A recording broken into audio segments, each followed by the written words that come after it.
બનાવીશું. આ અરબીના નામથી પણ ઓળખાય છે. હવે આને ધોઈ લઈશું.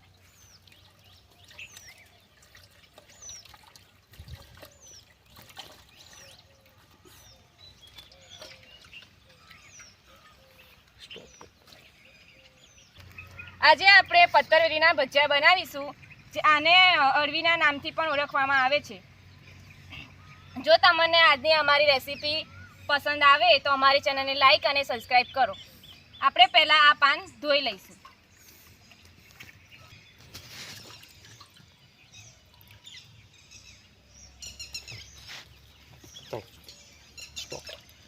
હવે આપણે આ રીતે એની રગો કાઢી લઈશું.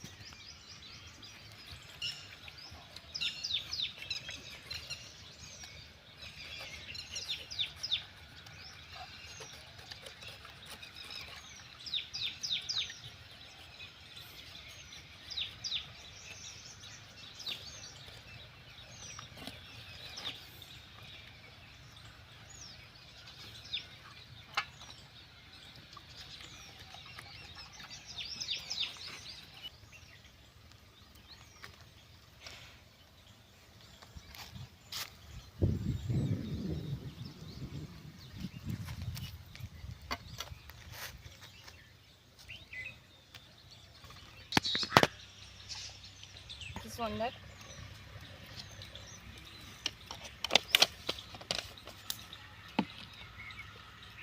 અને થોડું મીઠું.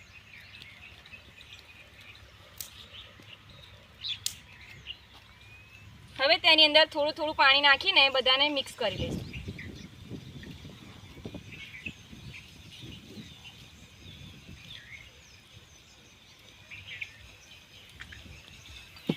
થોડો તજ લવિંગનો મસાલો નાખીશું.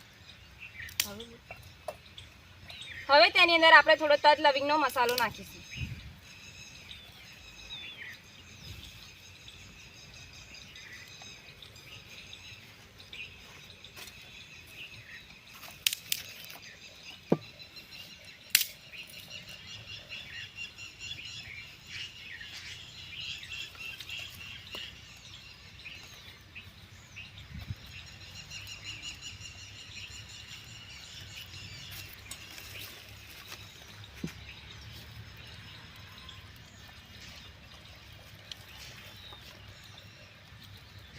તૈયાર થઈ ગયું છે. હવે તેને આ પત્તરવેલીના પાંદા ઉપર આપણે લગાવીશું.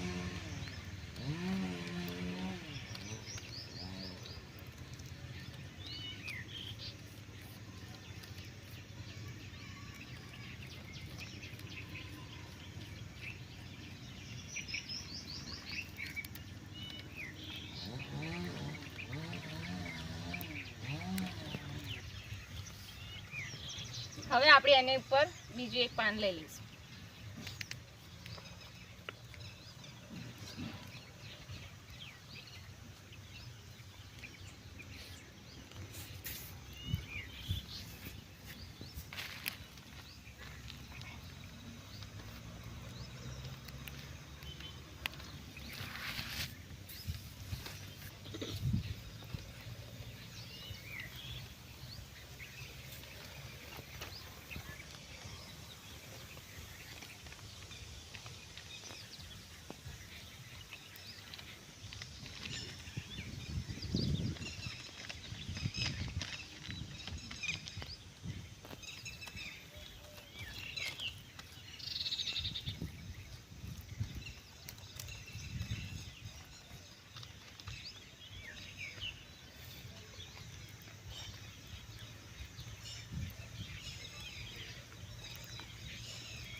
ચાલુ રાખીને બહુ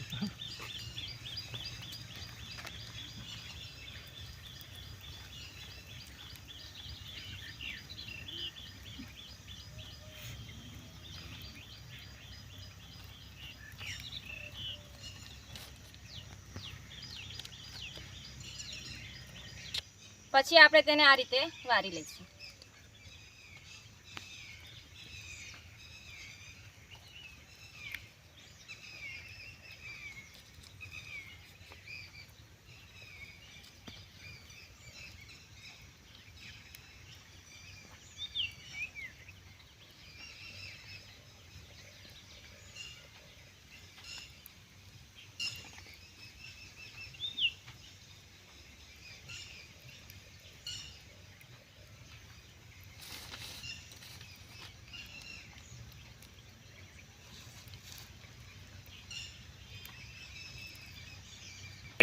હવે આપણા બીડા તૈયાર છે. હવે આપણે તેને બાફવા માટે મૂકી દઈશું.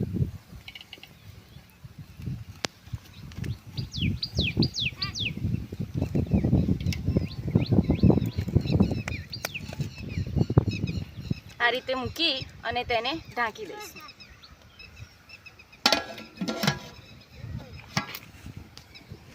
હવે આ થાય ત્યાં સુધી આપણે વઘારનું તૈયાર કરી લઈશું.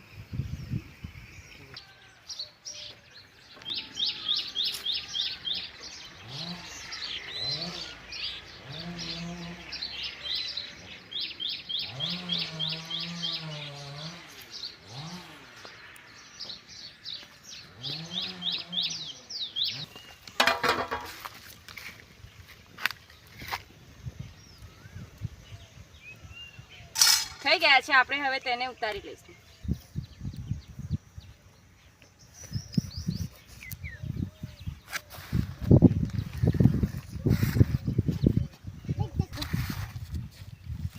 હવે આપણા પાત્રા કપાઈ ગયા છે. હવે આપણે તેને વઘાર કરીશું. હવે આપણે વઘારનો મસાલો તૈયાર કરી લીધો છે. તેની અંદર રાઈ, તલ, જીરું, હિંગ, મીઠી લીમડીના પત્તા, લીલા મરચાં, ધાણા અને તજ લવિંગનો મસાલો. હવે આપણે વઘાર તૈયાર કરીશું. તેમાં આપણે પહેલાં તેલ નાખીશું.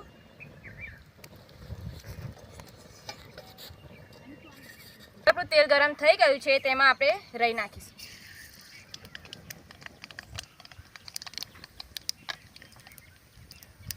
રાઈ થોડી તતરી જાય પછી આપણે અંદર તલ નાખીશું.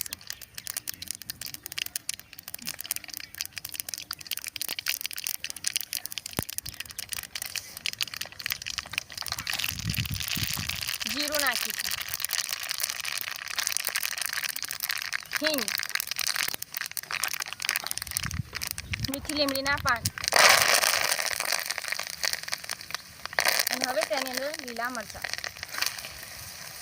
હવે આ બધું આપણે મિક્સ કરી દઈશું. હવે એની અંદર આપણે આ પાત્રા નાખી દઈશું.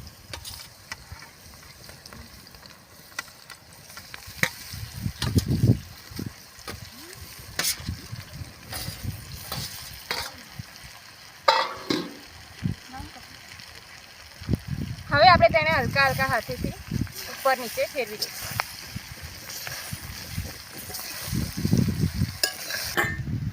હવે આપણે આની અંદર એક સિક્રેટ મસાલો છે તે નાખીશું. આ મસાલાથી તેનો ટેસ્ટ ખૂબ જ સરસ આવે છે. તજ લવિંગનો મસાલો છે.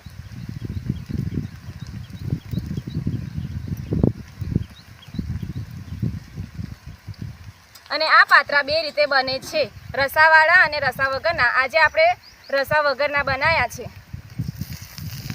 હવે તેને હલાવી લઈશું.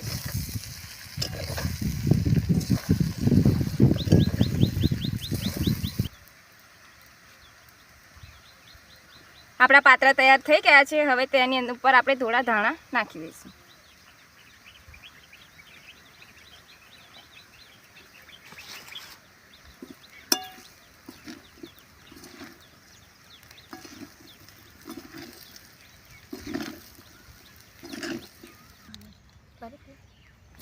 હવે આપણે પણ આ પાત્રાનો ટેસ્ટ કરીશું.